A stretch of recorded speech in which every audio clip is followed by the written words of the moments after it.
Good evening, ladies and gentlemen.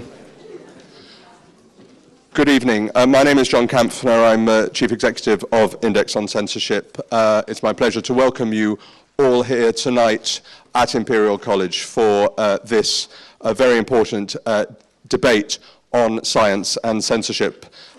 Data debate. If you are going to be tweeting, that is the hashtag data debate. Just for those of you not familiar with Index on Censorship, we're the UK's main organisation that promotes free expression here and across the world. We deal in journalism and advocacy, bringing the two together, writing about free expression and all manifestations of censorship in whatever sector and in whatever country it occurs. Cases of egregious abuse, violent abuse of censorship in authoritarian regimes around the world, and increasingly in the space that I call the shades of grey, where free expression comes up against other competing rights or perceived rights, such as privacy, confidentiality, sensitivity, race issues, and all manner of other issues as well, here and everywhere else. We had a fantastic event 3 months ago on the issue of censorship in the arts, and so it was only right and proper to do one on censorship and science.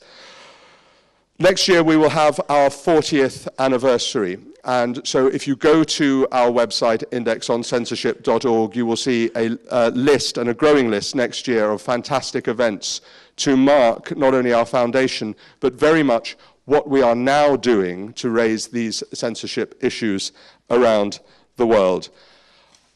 We're here particularly to celebrate the launch of the latest issue of our award-winning quarterly magazine, Index on Censorship, with its cover this month, Dark Matter.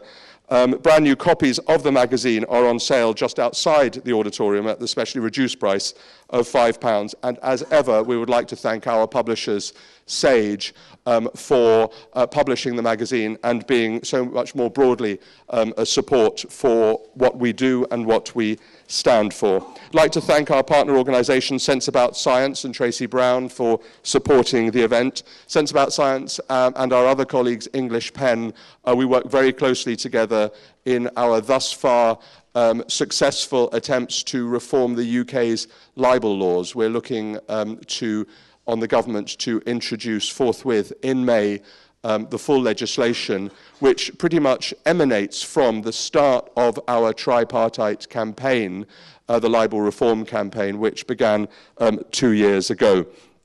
I'd like to thank Imperial College, obviously, for hosting this event tonight. There could be no more appropriate place to discuss censorship and science and all scientific issues than this wonderful institution. I'd like to thank Sir Eric Ashe for helping to bring Index and Imperial together, and that's all from me, and I'd like to hand over to our editor, Jo Glanville, who will moderate this evening and introduce our illustrious line of speakers. Thank you very much.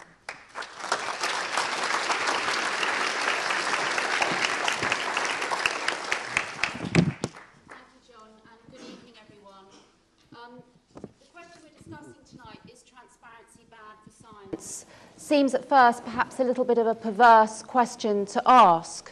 Science's goal, after all, is the pursuit of knowledge, and its foundation is the exchange of information. So how can it be anything but a friend of transparency?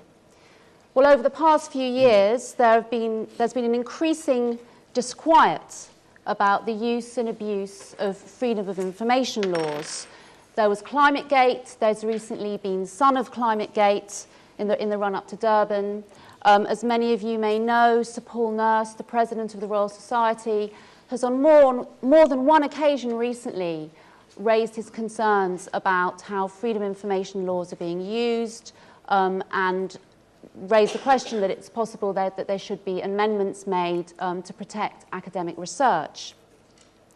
There's also currently legislation on the table in the Protection of Freedoms Bill that will put greater pressure on universities and scientists to release information. And the Royal Society, as many of you may be aware, is currently engaged in a major project on openness looking at the whole question of science as a public enterprise. So this is a very, very hot issue. And we have probably the best panel you could put together to discuss this question. At the left end of the bench is Baroness O'Neill, Onora O'Neill, who's Professor of Philosophy at the University of Cambridge, and she sits in the House of Lords as a crossbencher. She was Principal of Newnham College, Cambridge, former President of the British Academy, former Chair of the Nuffield Foundation, and was the BBC Reith Lecturer in 2002, speaking on trust. She's also a member of the working group of the Royal Society's study that I've just mentioned, looking into the whole question of science as a public enterprise. Next to Baroness O'Neill is George Monbiot. George is a very well-known journalist, writer and commentator, writing principally on environmental affairs. He's also in the past been a leading figure in protest and direct action on environmental issues, co-founding a group called The Land Is Ours, whose aim was to revitalise public engagement in decisions about how land is used. He writes a weekly column for The Guardian, and his latest book is Heat, How to Stop the Planet Burning. On my right is Sir Mark Walport. Sir Mark is the director of the Wellcome Trust. He was previously Professor of Medicine and head of the Division of Medicine here at Imperial College, London. And he's been a member of the Prime Minister's Council for Science and Technology since 2004.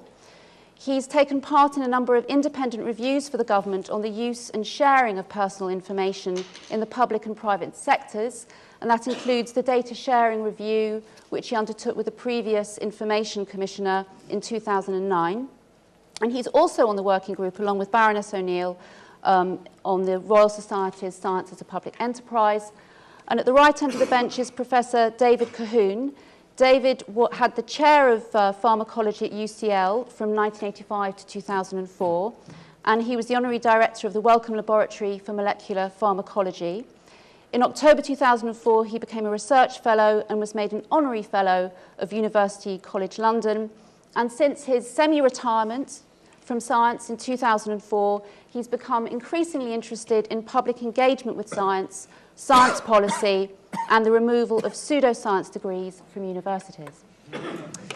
Now, each of our panelists is going to speak for 5 minutes, which is quite a tall order to speak on such a complex subject in 5 minutes, but they're going to do it.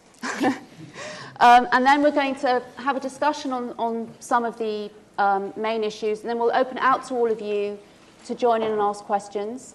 And I'm going to ask Onora O'Neill to start. Thank you, Jo. Jo actually told me that she wanted me to be on this panel because I was one of the few people she could think of who had made some critical comments on transparency. So let me tell you the general reason why I've made those critical comments. Transparency is just a matter of putting content into the public domain.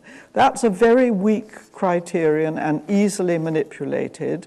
It's not necessary that transparently provided data communicate to anybody in particular or anybody at all.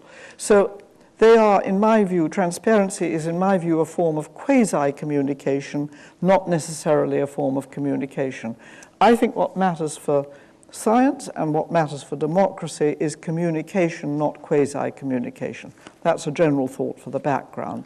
Now I'm going to illustrate it, not with comments about the Royal Society Working Party on science as a public enterprise, but with some comments on Section 6 of the Protection of Freedoms legislation, now in committee stage in the House of Lords. It, of course, glided through the House of Commons without much discussion. And it seeks to make data sets held by what it calls public authorities, that's a term of art. In this case, it means publicly funded universities and research institutes. So, hurrah, exemption for the University of Buckingham, and their subsidiaries and joint ventures, providing they are with other public authorities in this sense, disclosable in, these are the terms that are interesting, reusable electronic form upon request. So it's a small extension of the Freedom of Information Act 2000. And in my view, as drafted, it exhibits a touching faith in the reality of the Freedom of Information Act exemptions and a considerable lack of realism about scientific databases. I should add, this is not about open access publishing, it's about open data. Now, open data, you may think, oh, well, in the published articles, the data are open. Not since databases became very large, because journals don't have enough pages, to put it very crudely.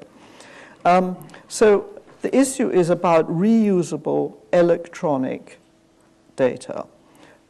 And this is perhaps a narrow issue, but it's very important for science. There are really serious scientific reasons for seeking openness, and these are basically epistemic issues. It's important to allow competent others to check and challenge data, and when they check and challenge, that may enable or facilitate scientific progress. It may, of course, raise questions, and I think that's uncontroversial, but the demands are very different for different sorts of scientific work and in different areas. Well, you might think that if science needs openness, and if transparency mandates openness, that's a very nice convergence between the Freedom of Information Act and the needs of science. However, unfortunately, I don't believe that's the case. We're talking, in many cases, about very large data sets. That's, of course, why they're not published in the articles. We're often talking about data sets that have been compiled using software that is not available off the shelf, as it were, that has been purpose-written for a particular research project.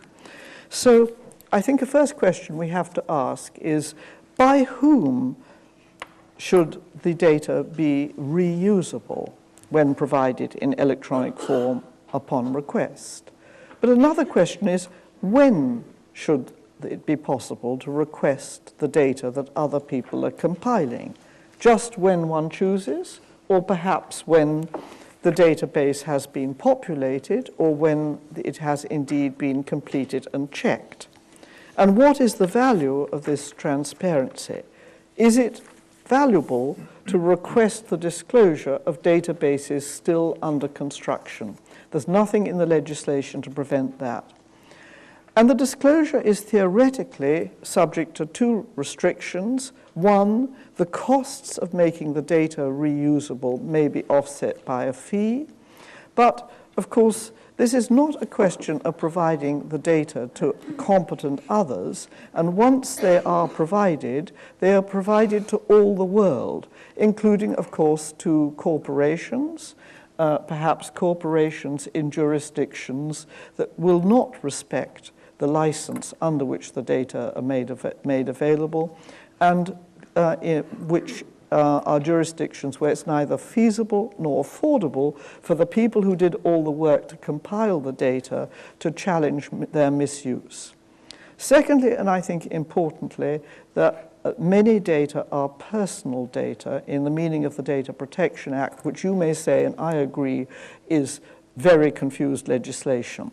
There's an excellent report by Kieran O'Hara called Transparent Government, Not Transparent Citizens. It's important because it brings the transparency agenda and the privacy agenda together and questions how they can be combined or can't they be combined. I'll use my last minute to suggest what remedies might be done, achievable in this legislation. I think one thing we have to attend to is the time, the point in time at which disclosure may be required. Surely, when the work is done, when the data have been compiled, not the constant disclosure of dribs and drabs of unchecked data. Before that stage, I would think it adequate to make the intended publication scheme known. Secondly, we need to specify by whom the data have to be reusable. I take it by adequately technically competent persons, not by others. The cost of making data available to the non-competent might be huge. The cost. Who should bear the costs? I take it that it's important that the fees for cover the real cost of making data available to technically competent others. And finally, and the greatest difficulty, well dealt with in the O'Hara report, personal data can have the anonymity stripped from them. Data mashing, data mining techniques can peel anonymization away, not from everybody whose data are included in the data set, but from some people. I think if this legislation is to be adequate, we have to have an answer to the problem of data mashing that reveals who was data we are looking at.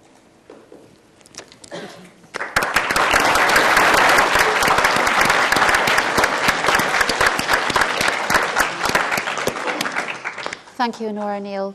George Monbiot. Thank you.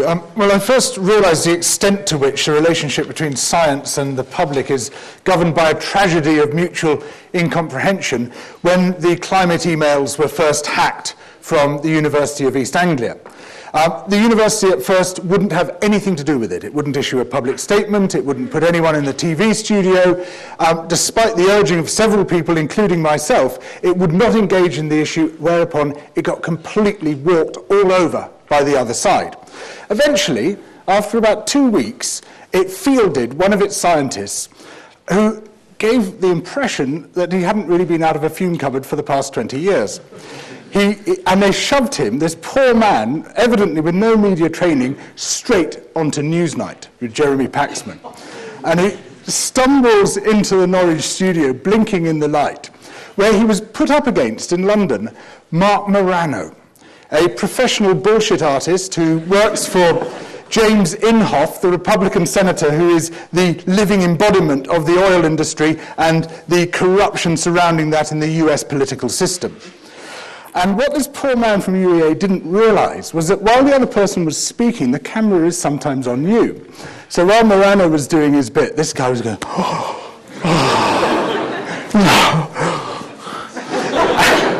And when it got to the end, Morano had his last word, and this bloke goes, Christ, what an arsehole. Now, in the guy's defence, it has to be said that is a demonstrably true statement.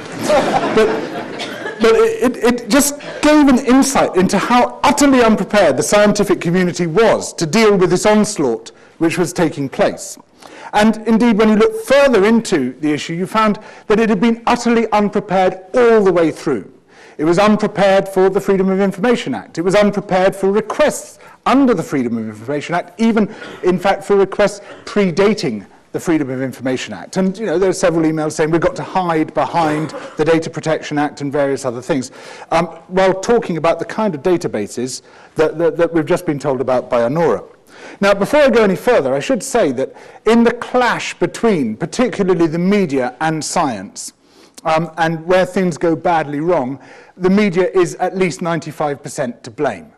And for the media to start pointing at the scientific community as being opaque, unaccountable, corrupt, nepotistic, all the rest of it is, well, you know, it's like the Daily Mail's position on pornography. Look at this terrible smut on the TV. And by the way, if you look on the right-hand side of our website, you'll see all these young ladies bursting out of their bikinis. Terrible smut on TV.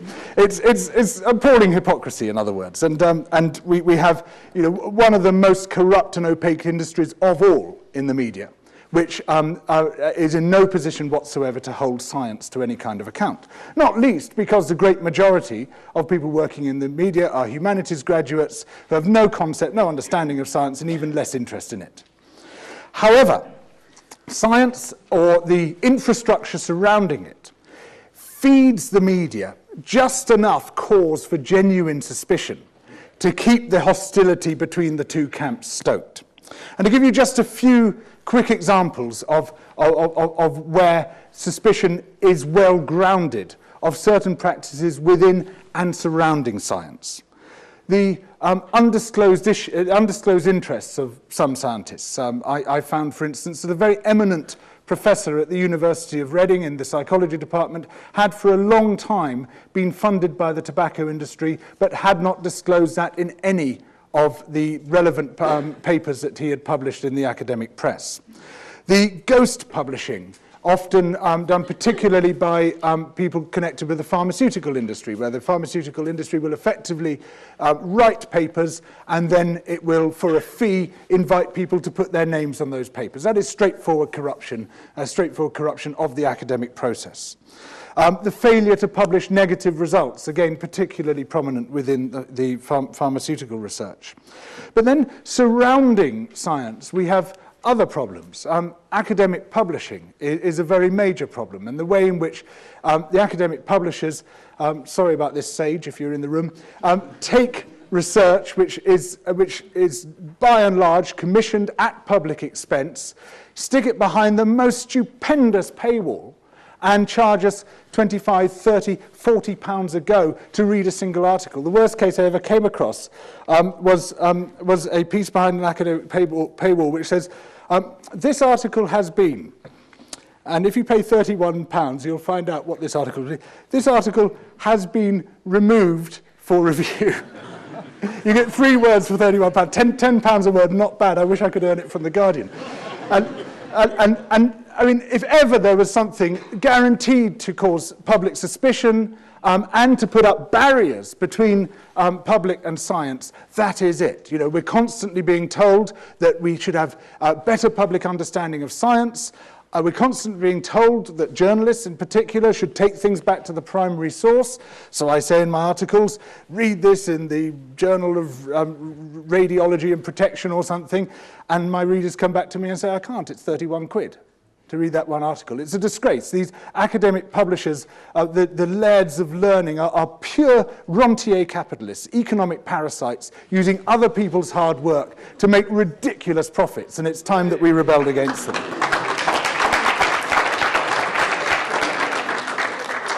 But there are further problems, and another one, for instance, is the research councils, and their infiltration by business, and the way in which the heads of many of the research councils, the boards of the research councils, are absolutely packed with corporate representatives. That's a problem coming from government, but it's a problem, again, which both the scientific community and other people should be contesting very firmly. These people, they put very little money into science, but they control the public money, which comes from us as taxpayers, and they have an undue influence over the use of that money. There's also an inherent problem, which isn't really anybody's fault, but it's a growing problem, which is this, that science, as we know, has become incredibly specialized to the extent that the person sitting next to you on the next door desk doesn't really understand what you are doing. And even within the fields within which I work, for instance, climate change, I'll read the methodology and the results of a lot of the papers that I look at, and I have to take it on trust because it is simply too complicated, even for a comparative specialist journalist like myself, to understand the statistical analysis which has been done. But science says, don't trust us.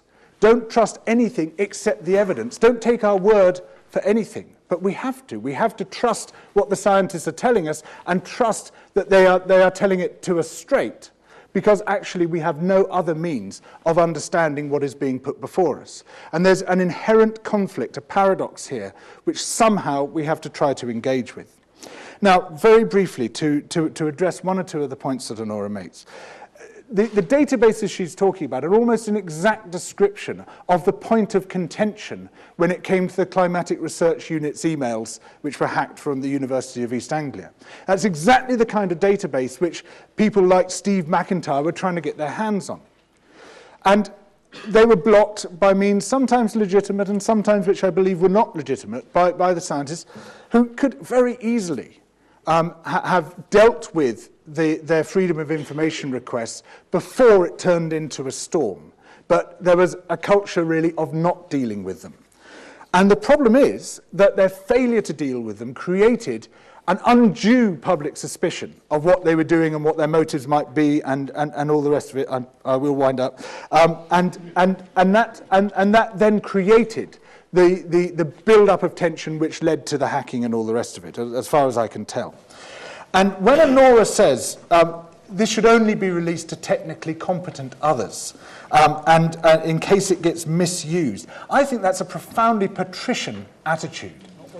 No, you said it should be... Can we come back? We can come back to Sure, that afterwards. So if you... Well, you said we should decide about the release so it can be released to technically competent people. What you're thinking and not what I said. Okay. Well, anyway, I picked up these, talking, and Onora saying, to whom should it be released? I don't think that's a relevant question. I believe if something is to be free, it should be free to whomever asks. And it's not for us to decide this person is technically competent, that person is not technically competent, because that's exactly what creates this atmosphere of suspicion, which causes so many problems between science and the public. And if science wants to regain some of the public trust, which has been lost largely through no fault of its own, the worst possible thing it can do is to fight freedom of information and give the impression that it's got something to hide. Thank you. Okay, thanks.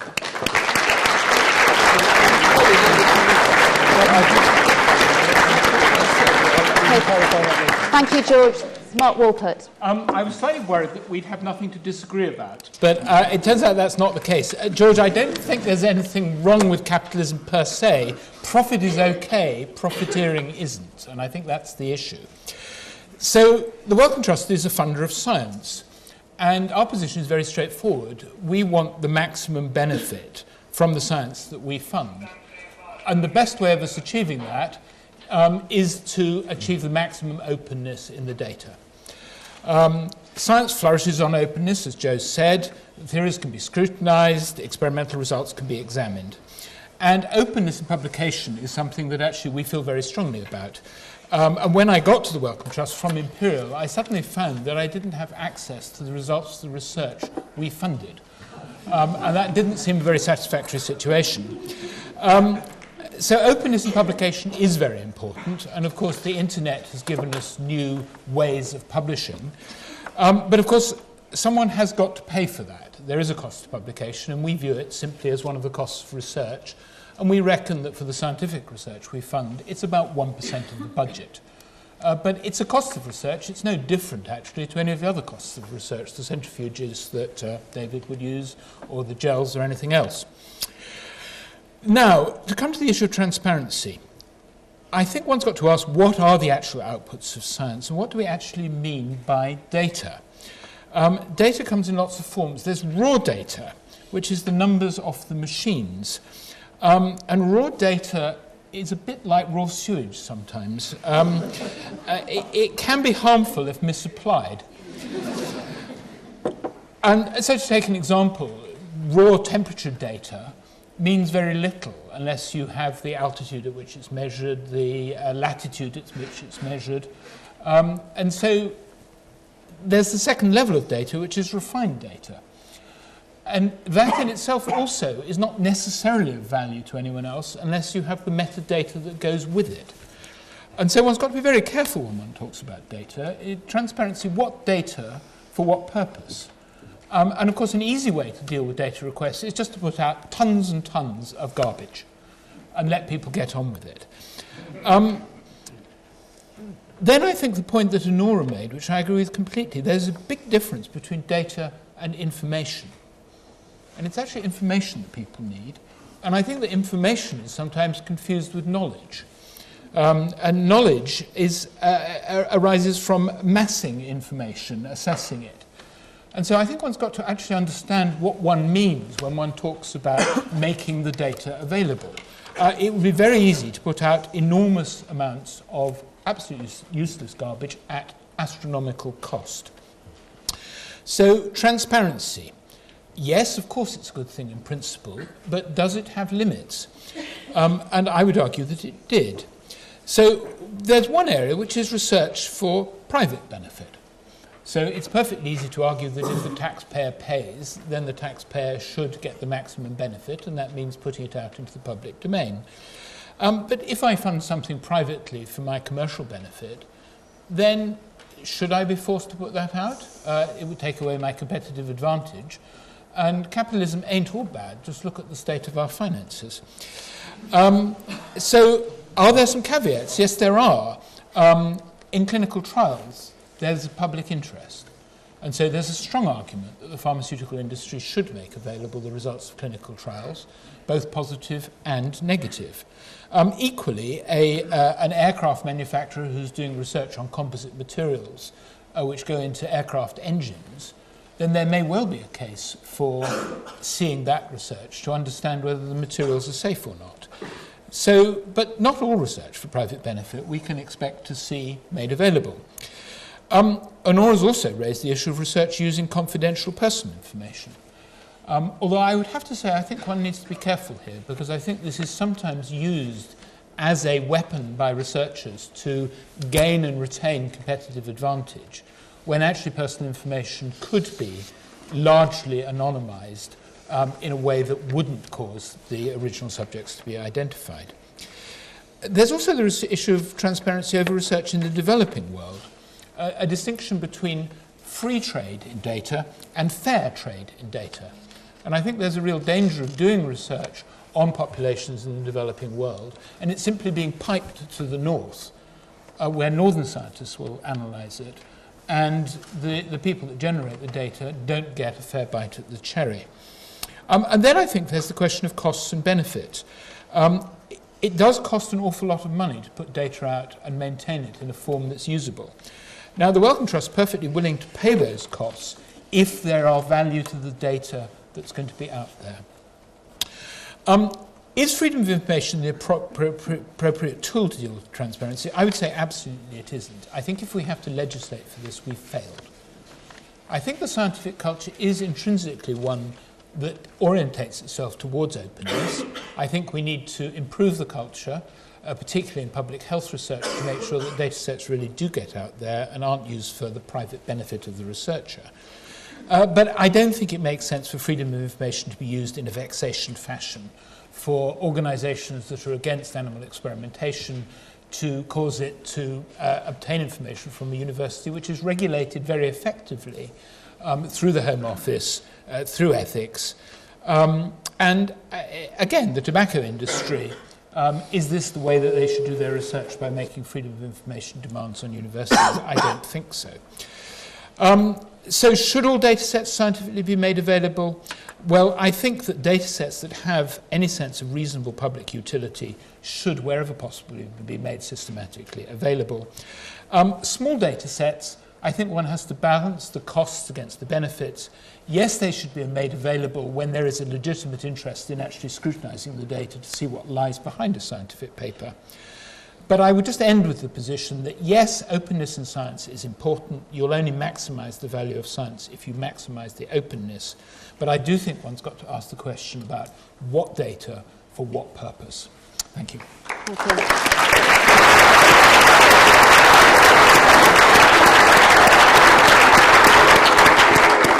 Thank you, Mark. David Colquhoun. Well, I'm absolutely in favour of total openness about data. We have always given away for nothing the programs we use for analysis of our data, and anybody who wants any of the raw data is welcome to it. Never been asked for it, actually. The only time I've been subject to a Freedom of Information Act request myself was by a very trivial case of a couple of herbalists who were objecting to what I'd said about them, and they asked for all my emails. I was a bit shocked, actually. The University Freedom of Information Officer said, we'll give them as little as possible. So I said, no, give them a lot, here it is. They were a little blunt at times, but tough luck. The trouble is, of course, that the refusal to show raw data will inevitably give the impression that you have something to hide, and in my sort of area, at least, it's not a problem to do that, other than that it can be a bit time-consuming and take a lot of disk space. That's cheap now. Why isn't it the norm? Well, if big companies are involved, the reason that it's not the norm may be just corruption. Partly it's the time, but mostly it's competition, in other words, vanity. If you have to spend a lot of time and effort to collect data, it's natural to want to extract all the information you can from it before you hand it over to rivals. That's just a consequence of the intense competitiveness of science. Of course, it's always been competitive. Newton and Leibniz were competitive, but it has reached levels now where I think it's become counterproductive. Also, the Freedom of Information Act doesn't work very well. Again, I haven't applied it to matters of importance, just to matters of quackery. But every Freedom of Information Act I've ever put into a university has been refused, except some trivial bits of minutes of meetings and so on. Every time, and it took 3 years, first going to the Information Commission, who took 2 years, and then to an Information Tribunal, before I got to see the teaching materials for a course in homeopathy run by the University of Central Lancashire, by which time they'd shut down the course at least a year earlier. the object had been achieved. But it took a long time. Well, a lot of waiting anyway. What's worrying me now, though, is that we're going to have a lot more private providers in the NHS and in universities too, sadly, to my mind. And these are all going to be exempt. I think it's very important that the Freedom of Information Act should be extended to include private companies insofar as their activities are part of a contract to a public body. Without that, it'll become increasingly useless. On the matter of trust, there's only really been serious corruption, I think, in clinical medicine. It's really odd that the most caring profession is by far the most corrupt in science. What's your evidence for that? Buckets of it. But it's not because they're inherently more corrupt. I think it's just because there's more money to corrupt them.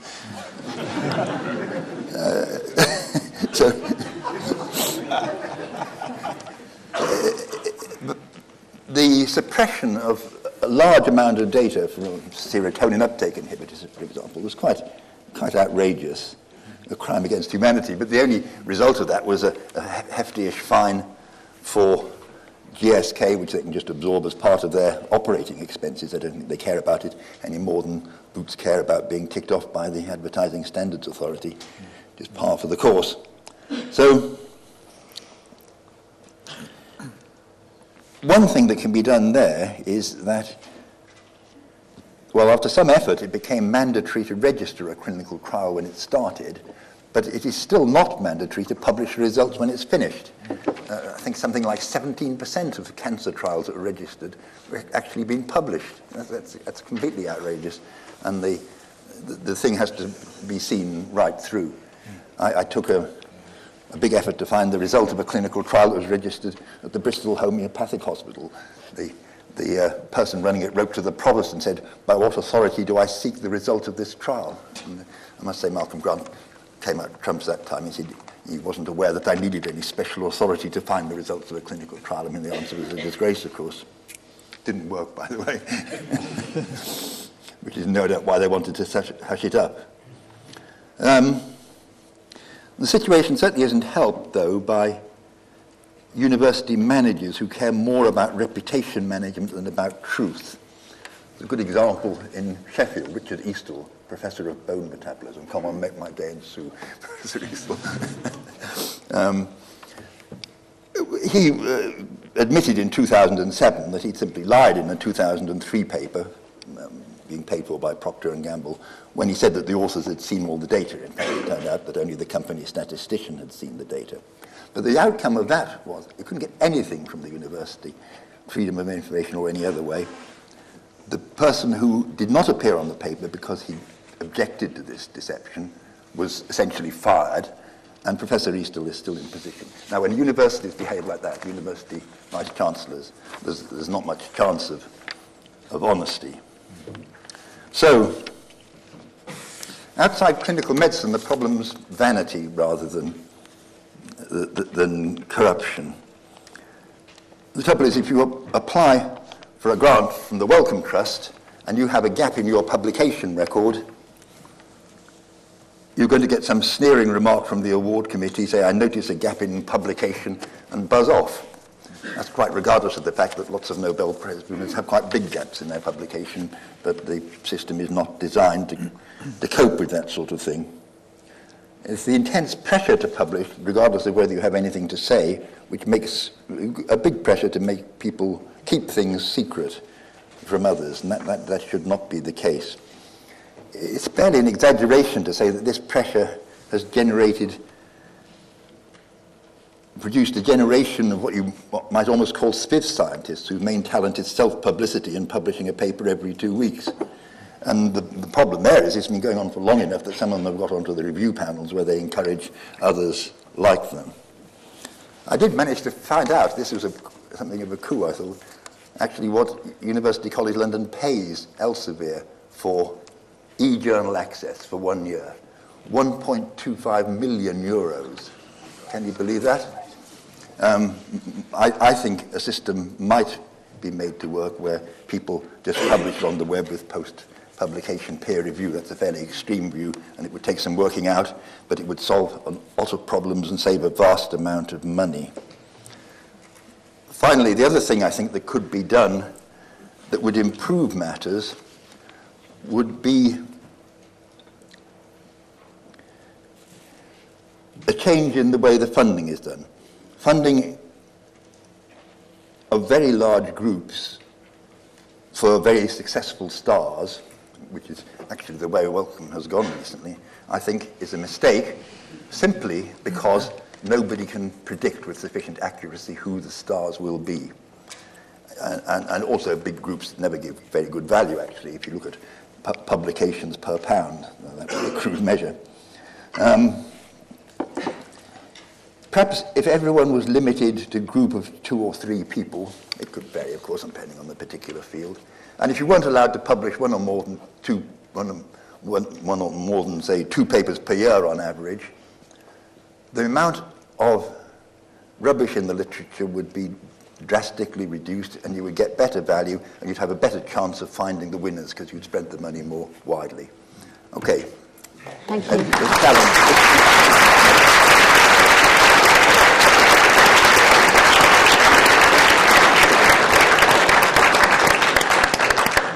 Well, thank you very much to everyone for laying out the issues, not just, I think, in relation to transparency and freedom of information, but everything that's wrong, I think, in terms of the opacity between the public and science.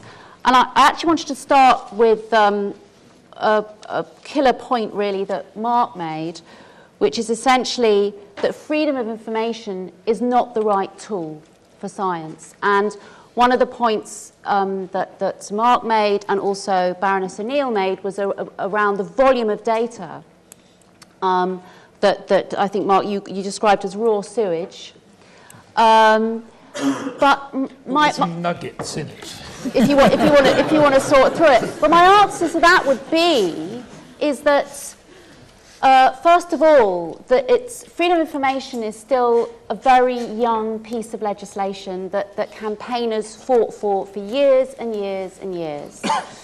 And that anyone who puts in a freedom of information request to government, as I have done, you are deluged. That's partly how government deals with you. Okay, you want information? Here's some information. And then part of your work is to sort through that. And I obviously appreciate that science and data, we're talking about something that perhaps gets more and more impossible to deal with as the ways that data can be presented gets more and more sophisticated. But I would say that surely that's the price of freedom of information, that you get the information, you then have to sort it. Doesn't mean it's the wrong tool, does it? I think it is the wrong tool, because actually the challenge is a cultural one. It's about using judgment. It's actually about putting out the data that matters rather than the garbage that doesn't. And just an anecdote, I was amazed that there was a freedom of information request to the Ministry of Justice in relation to the report that Richard Thomas and I did, asking for all the intermediate drafts. Now, I mean, the mind absolutely boggles as to what conspiracy was being searched for. All the information was given, and we never heard any more at all. So the issue, I think, is about using judgment and common sense rather than trying to get a precise definition of data, which just is going to get us in a complete mess. You know, as Onora says, when does a data set become complete? Can you ask for it 1 week into the experiments, 5 weeks into the experiments, 28 weeks into the experiments? And, you know, in a sense, David, the research you did was, if you like, retail research. In other words, you weren't generating gigantic data sets. and you weren't in an area where there were lots of vexatious requests. But I think that one has to apply proportionality, and I think where freedom of information loses the point is that it misses the proportionality. You'll never get an accurate definition of data that makes sense. Far better to actually get the culture of the world of science working properly. The funders have an important role, and so do the universities, and I wouldn't defend bad behaviour by universities. Okay, I'd like to come back to the question of culture, but I know George wants to respond to what you've just said. I think the bit where I agree is that there shouldn't be a need to release the database until it's complete. And I think there's several good reasons which both of you have put up for that. But where I disagree is this idea that we decide which data matters. Data can be harmful if misapplied, is one of the things that Mark said. Onora used the word misuse of data. Now, I don't think it's for the people releasing the data to decide whether it can be misused or misapplied, or it gets into the wrong hands, or technically incompetent people and the rest of it. That actually shouldn't be what FOI is about. And if you heard civil servants saying that, if you heard someone in the Ministry of Defence saying that, or the Treasury, you'd say this is an outrageous intrusion upon our freedom and our right to know. But I'm perfectly happy for data sets to be put out, but I'd actually much rather they were useful data sets. And I think that we're in danger of getting a culture, that culture which says that you raised, Jo, which says that government will barrage you with data. But much better to actually get the scientific community putting out the data with the metadata so that it can be interpreted properly. But I was just to say, I'd like to bring you in a moment, Nora, but just to say again, I just think that's partly, it's not going to be perfect, is it? It is a tool to bring out information that in many cases people don't want to put out there. And so it's not going to be perfect. And anyway, I mean, the data should be put out there, and there's no argument about that. No. I was actually arguing for openness, but what you want when you want openness is presumably data that people can use and understand and criticize. It isn't the flow of garbage that Mark talked about. So you have to think about what understanding of freedom of information do you want if that's your aim. And I think that there you can see very quickly why it's important that the data, and I'm not talking about publication of articles now, data be provided with adequate metadata to enable people to work out what is being observed, for example. It's not complex, is it? You'd like to observe, but to tell that. But does that mean competent persons? Yes, it does. It's not an elitist idea. It's open to any of us to become a competent person, but I don't think we'll do ourselves any favour or science any favour if we shoot for a stream of garbage view of disclosure. It's just not, I take it, the reason why people think it's important to have freedom of information. Can we just clarify, Onora, because you challenged what I was saying about my interpretation of what you said about technically competent persons. You've raised this issue of competent persons again. Are you saying that those releasing the data should decide who are and who are not competent persons to receive the data? No, of course I didn't say that. So no, I'm asking you, what do you mean by this competent? I did not say that. No. Nora, I'm asking you a question. What do you mean when you talk about competent persons? I think that when you release data, you better work out how they can be put in a form that enables your audience to understand what you are trying to work out. That is complicated. When you have a very large data set, it may mean supplying metadata. You have to ask, does the person who requests, and remember, if it's freedom of information, you don't know who's requesting your data, can that person interpret what you are doing? And you won't know whether you have done an adequate and serious bit of compliance if you don't know that. So you're saying you just said you have to decide, can that person interpret what you're giving them? So you are deciding whether that person is competent or not to receive the data. I just appeal to the audience. If you want misrepresentation, you can have misrepresentation. Well, I'll appeal to the audience. Is that not what we just heard? I interpret it as meaning, yes, you've got to judge the person, and one of the insofar as it meant that, I don't agree. No, you mistake the nature of the legislation if that's what you think. Because under the legislation, the person supplying data does not know who the requester is. It's a question of the standard that you try to meet. So imagine you have a data set that has, shall we say, 50 terabytes of information in it. Let's say you wrote the software to compile this data set. You know that this is not like releasing an Excel spreadsheet, which any of us can deal with. It's something different. And you've got to make some judgment about the level of competence. Of course, it's not about the people who are... Who has to make some judgment about the level of whose competence? I don't mind who it is. It can be the Information Commissioner if you wish, but you might not wish. Or it can be some third party. It can be kind the of structure. One of the issues here, but I wish you wouldn't personalise this. I'm not talking about just asking a question. I'm just trying to clarify. No, you keep on putting a different position into my mouth, which I did not take. I'm just trying to clarify what you did say and what you didn't say. What was it you didn't understand?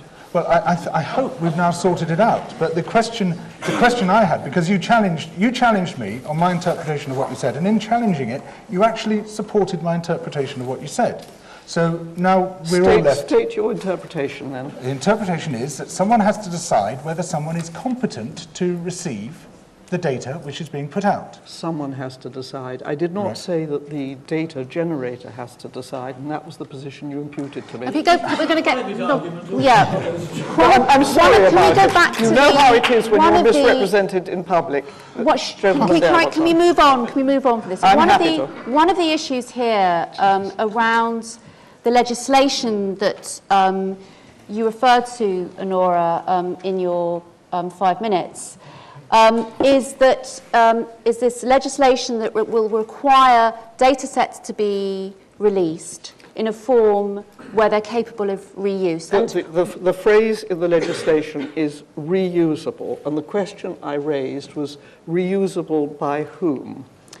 And as far as I understand it, one of the reasons for this amendment being introduced is that public authorities, and that doesn't just apply to scientists or to universities or researchers, but that public authorities will, when they release data, will sometimes either release it in a form, a PDF, for example, where it's very difficult to reuse, and it will often be accompanied by a rather threatening note that will say, this is only for personal use, this is under copyright, if you want to use it, you have to apply for a license.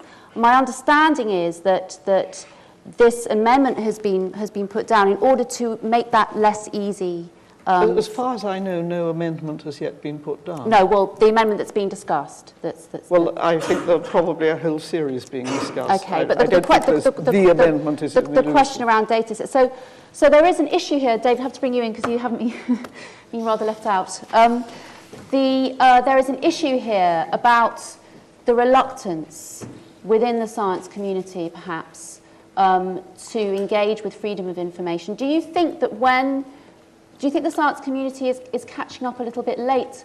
The Royal Society I haven't seen any reluctance. Well, I mean, in terms of... Only in climate and very contentious areas like that. Yes, well, let's just say some of the statements that are being made about the vexatious use, for example, of freedom of information. But I mean, if I can come in, actually, the scientists have led the way in openness. If you take the Human Genome Project, it was actually the publicly funded scientific effort that put all of that into the public domain. The genome community, ever since, has been putting all the information into the public domain pretty much as it comes off the sequencing machines. But the strength of it is that organizations like the European Bioinformatics Institute, the Sanger Institute, the National Genome Center in America, actually go to enormous effort to turn it from data into information. And I think that's the point that we've really got to distinguish. It is actually the Freedom of Information Act. And information and data are not the same thing. But the scientific community is intrinsically actually pretty open. And I agree with David's point, actually. It's been sections of it that haven't been. I think there is still an unfortunate culture that says, my data, when it is publicly funded data, the maximum value needs to be obtained from it. But actually, one shouldn't try and tar the community with the brush that they're not transparent. The scientific community is very transparent. Well, actually, half the people in the Genome Project wanted to patent it and make a bunch of money. Fortunately, the goodies won, more or less. Well, it wasn't half, but anyway. Well, I would broadly agree with Mark that by and large, the scientific community is much more transparent than most other sectors. I completely agree with it. Far more transparent than, say, the media. It's got a very effective self-regulatory system in the form of peer review, which we do not have in the media, and many other industries have nothing remotely like it. However, I'm still really troubled by this idea that we decide what is raw data, what is processed data, what people should be able to have. I mean, taking it back again to this climatic research unit thing, which all sort of blew up ridiculously. It was actually the raw data which the people were after. And, they might have been slightly batty. They were slightly batty. But the main guy who was after it, Steve McIntyre, he wasn't, I questioned him on this, and he turned out he had no interest in climate change whatsoever. He was just a statistician who was crazy about data, and he just wanted to see the data, and he wanted to run it through his own programs and the rest of it. Why shouldn't he? Well, because there is both a cost, a real cost, and an opportunity cost to putting out data. Well, why which not is say not to trivial. him, you pay? If it's beyond a certain cost, is that not the case with the FOI Act? If it's beyond a certain Yes, cost? it is. And in fact, one of the government is currently, I think, there's another consultation on open data going on at the moment. I think one of the things being looked at there is actually that they're going to raise the cost, increase the cost. I mean, I happen to Present agree. it's 450 Yes. quid. Yeah. I mean, I have to agree that climate data should be made available. So don't get me wrong, I'm not in the position that says that the temperature data shouldn't be made available. I think they should. But I just think one's got to recognise that there is also the power to abuse freedom of information. There are people who just intrinsically dislike science and could make life miserable for people by just making endless vexatious Oh, but that's a different point entirely. That's a totally different point. I mean, vexatious requests, yeah, we're all against that, and the Information Commissioner actually has the competence, does he not, to prevent vexatious requests. I mean, yes. But that's a totally different point as to whether we decide to release this bit of information or that bit of information. Can I bring in, David, another point, which is the point around whether, and this was, you referred to culture, but I'm not sure if that's specifically what you're referring to. But the whole question around the competitive nature, highly competitive nature of scientific research, and when it's become significantly increased because there is so much competition for funding, and you are judged by how many papers you publish, your career depends on that. In that kind of culture, do scientists become more protective of their data? I think they do, yes. And the answer to that seems to me, well, I know best about my own field, and we have, megabytes, hundreds of megabytes of digitized currents through ion channels. If anybody wants them, they can have them, because by the time we've published the paper, we've extracted what we can from it. If somebody else can get more from it, good luck. I mean, it's a pretty technical business, but they're welcome to try. The trouble is, in a lot of areas, people salami slice the publications. They publish little bits here, halfway through, so they don't want to release the data till they've exhausted it. But this is not a good thing to do anyway. But I just want to push back on that, because the idea that funding agencies like the Wellcome Trust or the MRC judge by the number of publications is completely wrong. I've just come from a peer review panel. What we judge by is the quality. In other words, it's actually what people discover. It's the process of peer review. And just to push back on something else, we don't fund mega groups. We fund perfectly formed groups, David. Yes, but the loss of project and... Well, never mind. We've been through this before. But it actually matters. It actually matters quite a lot, I'm afraid. This is maybe not quite the right occasion to discuss it. Onora, can I ask you, what do you think is necessary? What would you like to see happen around the bill that's going through at the moment? The drafting is so particularly tortuous, I can't even tell you the whole story on that. But I think what needs clarifying is really on this boundary between data and information. Because everybody knows that you can have, and there's been plenty of comment across the panel, you can have what I call cynical compliance. Shove the data out, shove the raw data out, have complied, never mind that the public are left baffled and so on. I think serious scientists do actually try to do better than that, and in many fields there's a tremendous culture of openness.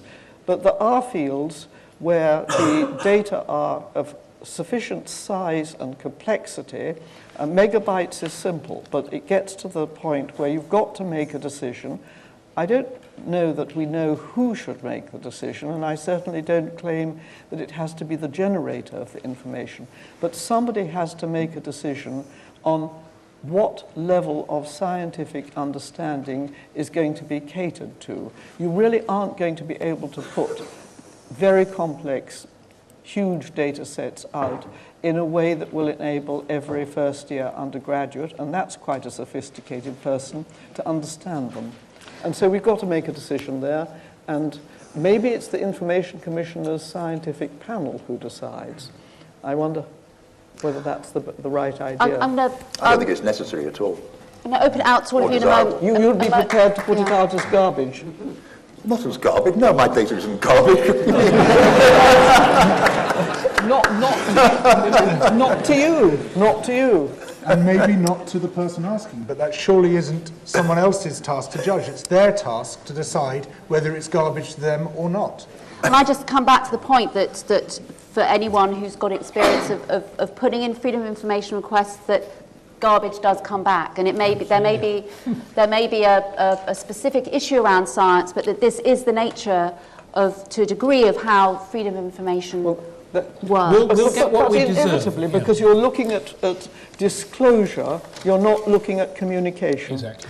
And yes, okay. Well, I'm sure that some of you would like to join in. So if any of you would like to ask questions, we've got yes, there's a gentleman just over there. Hello. I've got Judge, there's a mic. really loud voice. Oh. But I'll use the mic. Okay. Good evening, all. I have the impression that all four of you believe that transparency is good for science. For science, I say. And it took George Monbiot, I think, virtually to the last sentence of his presentation to say so, but he said it very clearly, and I was very relieved to hear that. But what you've been talking about mostly, to my hearing, is not whether it's good or bad for science, but whether it's good or bad for scientists. And that is a different issue. And also, to an extent, you have extended that to whether it's good or bad for we the people, the general public, the people who fund so much of this research. Because I am talking now about research in the public domain, or what should be the public domain, because taxpayer funded. Can I ask your question? My question is, are you all in favour of transparency of data for science? George. Everybody. Right. In which case, do you agree that what we need to consider is the degrees to which we make data available, balancing, on the one hand, the concerns of the scientists, the researchers, and on the other hand, the rights of the citizen? I'm going to ask just two of you to answer that, because we haven't got that much time and it's quite a complex question. So I'm going to ask George and Mark to answer that question. Okay. Well, very briefly, yes, I think it does science credit to be open with its data, and it allays public suspicion. And this is the sea in which science swims, which is where there's all sorts of interface with the media, with politics, with economics, with all the rest of it. And the more we can build those bridges and ensure that people understand science better and are less suspicious of science, the better it will be for everyone, including science. So you asked two questions. I think for scientists, we need to improve the credit process so that people get acknowledged for working. Science flourishes when it's done by teams. Scientists should do best if the data they generate achieve the maximum impact. I don't think university reward structures reward that appropriately. So I think that there's a change in culture in universities around promotion needed. As far as the public is concerned, when it's money confiscated from the taxpayer that funds research, then it must be in the public interest for that research to have the maximum impact. And that will be achieved by getting the data out there, but in a form that is information. Thank you. Gentleman just there, and then next one. Thank you. I want to suggest what I hope might be some sort of resolution of some of the issues we've had here. Clearly, there's a freedom of information imperative to make information available. But the minimum case is I wait for a request and then I ship out a massive file and let someone sort it out. That's not really good enough. So what we need is not only a change in culture, a refinement of the culture, but rather some procedures for deciding what information is to put out ahead of the request, and to take Lady O'Neill's point, what kind of audience we are to cater for when we decide how to present it. Because clearly, if I'm presenting for an undergraduate, I do it one way. If I'm presenting for Joe Public, I have to provide more explanation. And that is a decision that has to be made. Would you like to ask a question? Well, no, not really. Well, I'm going to have to move on then, because we haven't got that. Thanks for your points. I have to move on because we don't have that much time. Okay, let me then ask the question. Do the panel think that is the area which we ought to be applying to? And can we use peer review to help us make the decisions as to what we should do ahead of the request to maximise the benefit? Onora, could I ask you to answer that question? I think that all communication has to be audience sensitive. There's a diversity of audiences. It isn't good enough to be sensitive to just one audience, like just the general public or just my fellow professionals in this narrow field or the intermediate ones. So yes, decide in advance perhaps, and I think that a tool we should think about quite a lot is the importance of having a publication scheme worked out ahead of time, which will indicate not to precision, because who can do this when you don't have the data yet, but your intentions with respect to every level of communication, including journal articles, but also including the data, and that probably the data come after the journal articles when you've more or less got them sorted. And I think there has to be a budget for data curation, data integrity, data security, and the other things. And this is quite an important side of it. Thank you. Great. And the lady just up there. Yeah, Fiona Fox from Science Media. Do you want to hold on a sec for the microphone? Okay. Fiona Fox from Science Media Centre. Just a real quick question, you'll be pleased to hear. Can you say whether you distinguish between emails that scientists write and data? Because Phil Jones is still having his private emails FOI'd by some of the people that have been mentioned on the panel. And if you don't make that distinction, do you worry, like me, that actually this is going to end up with less openness and less transparency, because scientists have already told us that they've stopped writing anything meaningful in their emails. So there will be no record of some of the debates that Phil Jones was, which I found fascinating, was having with his peers and scientists in the States and not elsewhere. They will simply disappear. Yep, Mark. So I think that's an important point, Fiona. And science flourishes in the coffee room as well.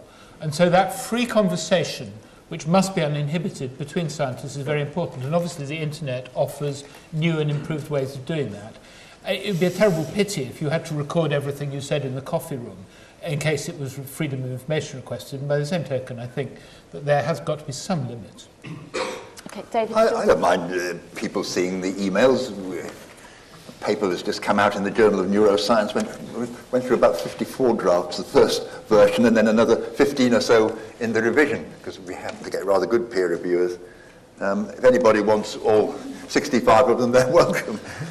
And they can have the emails that went into the discussion of how we should word it as well. I think it might be quite interesting, actually, but I don't think we're going to get many requests somehow. But there is an opportunity cost and a real cost to all of this, and I think we're in danger of creating this massive bureaucracy to very little extra gain. Let's get the culture right. I mean, as I say, I'm all in favour of sensible transparency. There's no need for freedom of information request. I'll just send the damn thing if anybody wants it. Exactly. George. Quite often during this discussion, I've been thinking, if we were saying the word civil servants rather than scientists, would we be having this discussion differently? And, you know, if, for instance, there's a civil servant in the business department communicating by email with Shell or with Exxon or someone, I darn well want to see those emails.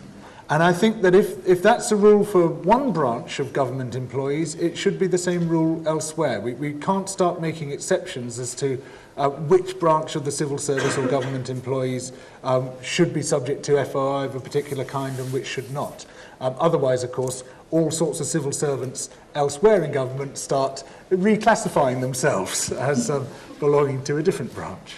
Okay, there's a question just over here. The GSK emails were very revealing. Yes. And I want to see them. Yes. Is the sharing of NHS patient data with industry an example of sensible transparency? It all depends what. If you want to know about the side effects of a drug, which I think most of us would, then surely we need to find out as fast as possible whether a new drug, which has gone through clinical trials, is producing side effects that aren't predicted. There is a huge opportunity in the UK, with 50 million people, to actually discover the side effects of drugs, to do phase 4 monitoring in ways that weren't possible before. That will yield safer drugs, it will detect side effects sooner, and why would we not share that information with industry? So it's all a question of what purpose the information is used for. No one is suggesting that raw patient data will be fed down a pipe to anyone. That's not the issue. It's a question of actually defining what the purpose of the information sharing is, reviewing it to make sure it's appropriate. And I think actually that the detection of side effects would be an example where, is there anyone in this audience who would rather drug side effects were not discovered? Surely one of the problems here is that it doesn't. Is that the information? Is that the information doesn't go both ways, does it? So there's example after example of the drugs industry not being transparent about its data, not publishing results. So look, I'm not going to defend every practice in the pharma industry because it's clearly not perfect by any means at all. But nevertheless, drugs are an important part of the armamentarium. We take our antibiotics. We take our drugs that reduce our lipid levels. If we want drugs that have actually elongated life, change cancer from a killer into a chronic disease, then it is the pharma industry that produce them. And if, as I say, I don't believe this is a debate about whether capitalism is good or bad. But actually the UK economy has depended to a significant extent on the pharma industry, and the pharma industry produces things which are of public value. That's true. What I don't understand about this, though, is why only industry? Why isn't it just free to anybody? In which case the argument vanishes. Why can't everybody have the data? Is the NHS hoping to make money by selling it to industry? If not, why does it just make it open like everything else? That's what we're talking about. I think it is relevant here that we unfortunately have to deal with data protection legislation as well as freedom of information legislation. Data protection legislation is ill-structured, but it requires one not to disclose without consent data about an identifiable person, subject to some exceptions. That makes it actually extremely difficult to disclose patient data. I think this is a terrible pity because of the reasons Mark's given, and because, frankly, most of us would sooner be treated by a doctor who had been able to think about the effects the treatment had had in other cases. But the conundrum is how to achieve that without violation of privacy. And the answer, I used to think, was the right level of anonymization. And I fear that's becoming technically an inadequate answer. But it is also ironic, isn't it, Onora, that this proposal is being made just at the time when more and more services are going to be contracted out.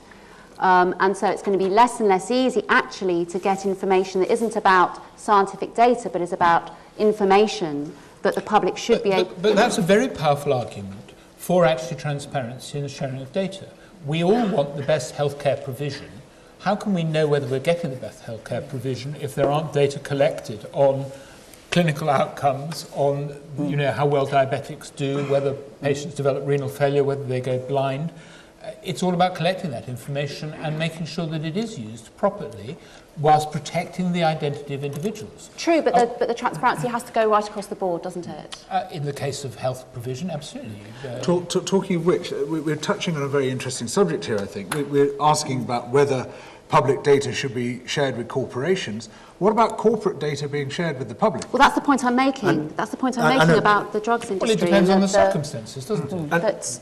But I mean, it's you know, we have created a wall around what we call the public sector and say, right, this lot is subject to FOI.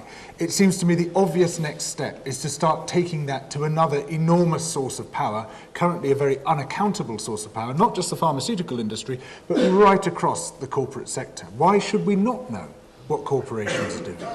Yeah.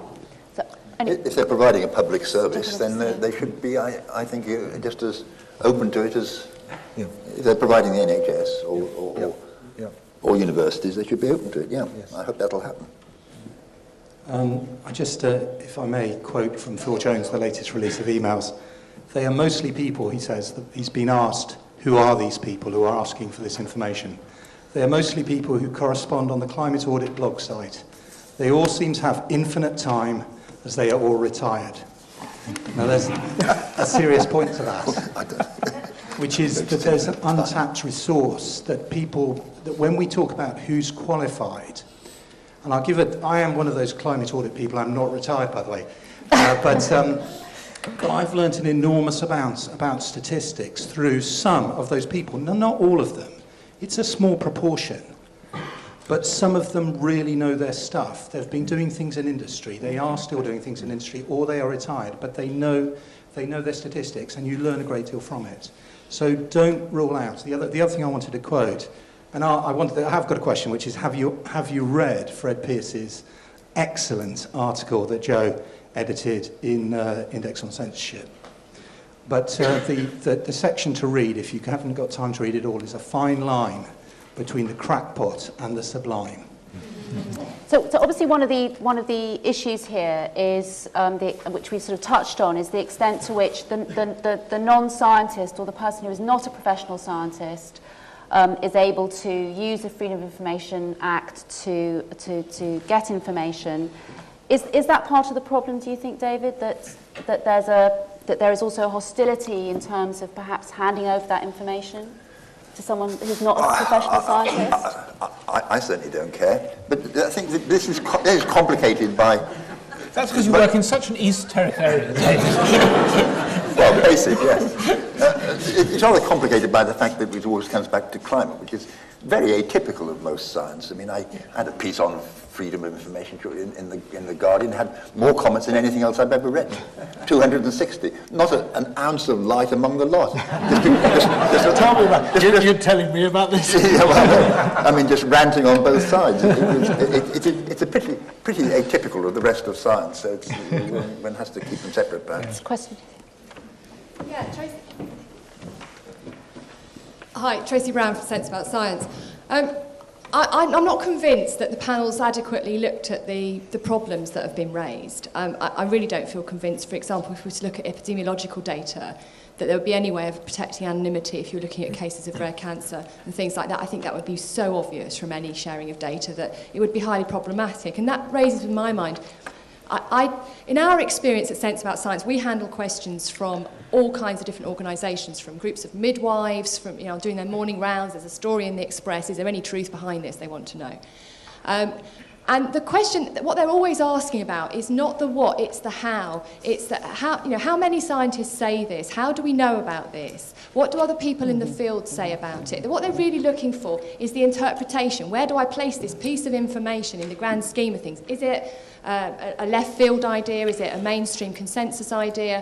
And that kind of information. They're asking for some sort of interpretation. And what occurs to me, whichever way this goes, there's going to have to be a huge effort, I think, to try and explain some of the things that scientists do with data. For example, data smoothing. It sounds really cynical and something really dodgy, but in fact data smoothing is exactly what you need to do in order to try and get a truer picture of the world, not as I think people looking at the UEA situation think, is that somehow you try and get a kind of skewed picture of the world. So there's going to be an awful lot of challenge, and I worry a lot about the amount of the effort that's going to be required there, and whether the scientific community and government are going to take on board that level of kind of communication around the data and how scientists use data that's going to be required. And I wonder whether, I'm sure Mark's thought about this.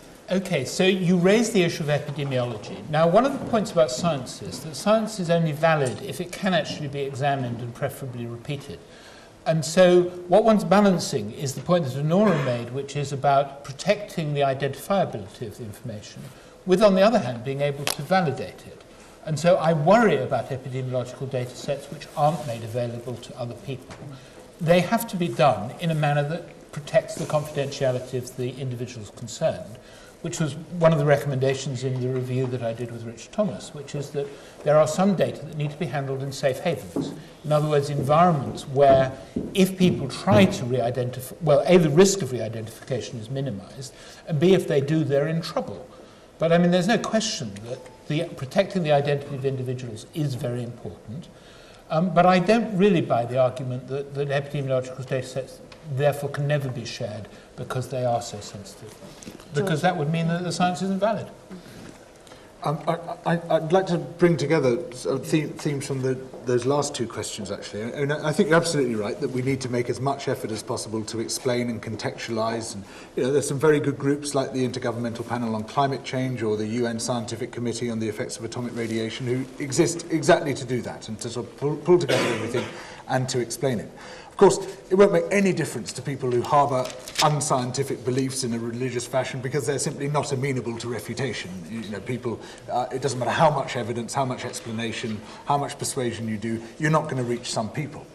But while it's very important, as you say, to explain and contextualise, I don't think that should be mixed up with the idea of what you release and what you don't release. That's a slightly different issue.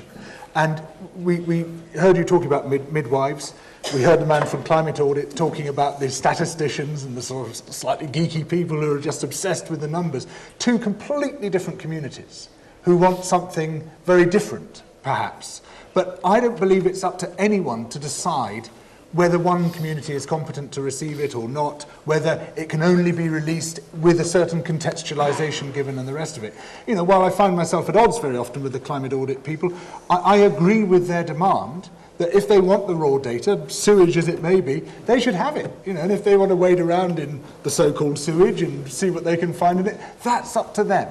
And it shouldn't be up to anyone else to say, you are technically competent, you are not technically competent, we should decide whether this will be misused or misapplied. I don't believe that those are valid questions in this case. Onora. You can stand on that, but I think that the question that you then have to ask is, do you owe others who are going to make the effort to do a competent interrogation something on which they can get going? Because otherwise freedom of information is very easily complied with. You just put it all out there and you don't worry who gets it or what they do with it. I take it rather more seriously. I think that what we should be aiming for is putting things out there that those who find it can use in some way or another. And that's quite demanding. And that, I think, is also why communication with other scientists has to attend to the various standards that Mark's mentioned, others have mentioned, that are going to make it possible to reach a judgment. And I don't believe that members of the public at large are without a desire to reach a judgment. So you have to decide what you're putting out. All I would say to that is and rather than or.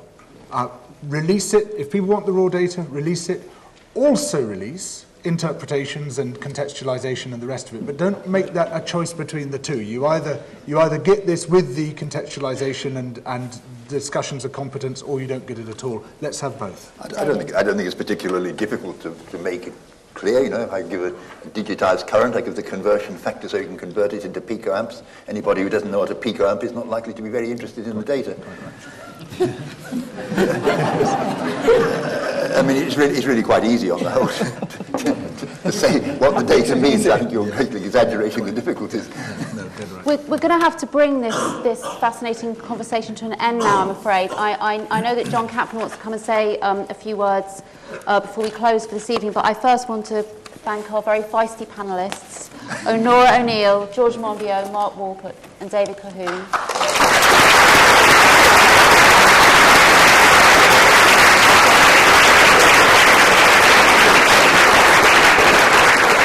And I also just wanted to say that in the very wide brief that George covered in his 5 minutes at the beginning, one of the big subjects was academic publishers, which I think is a whole separate but related subject we haven't been able to get to.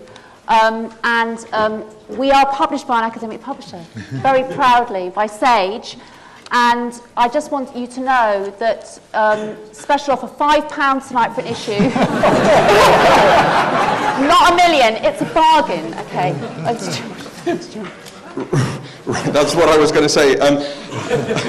Well, first of all, as somebody, as a classic journalist from the humanities, I didn't know you lot were such a racy bunch. So congratulations to our panel. In the green room beforehand, they were worrying about whether they would agree too much. I think we need to put Onora and George into a darkened room, preferably with a bottle of whiskey, and see what happens at the end of that. So huge thanks. We've had everything tonight. We've had raw sewage with and without nuggets. Thank you for that. You can see it all. It's been a very good Twitter feed. Go onto our website, Index on Censorship, I think from tomorrow, from tomorrow, and you'll be able to see all of it filmed, so you'll be able to reprise that. Follow us on Twitter, on Facebook. As Jo says, go get the magazine. You can subscribe, or you can get it for the special rate of £5 tonight. And I must say, George, there's no rentier capitalism here at Index on Censorship. It's fantastic value, and do get involved with us. So thank you once again. Thank you particularly to our events organisers, Sarah Rhodes, and particularly Eve Jackson, who put on this fantastic event tonight, assembled this great panel. And once more, give them all a huge round of applause. Thank you very much.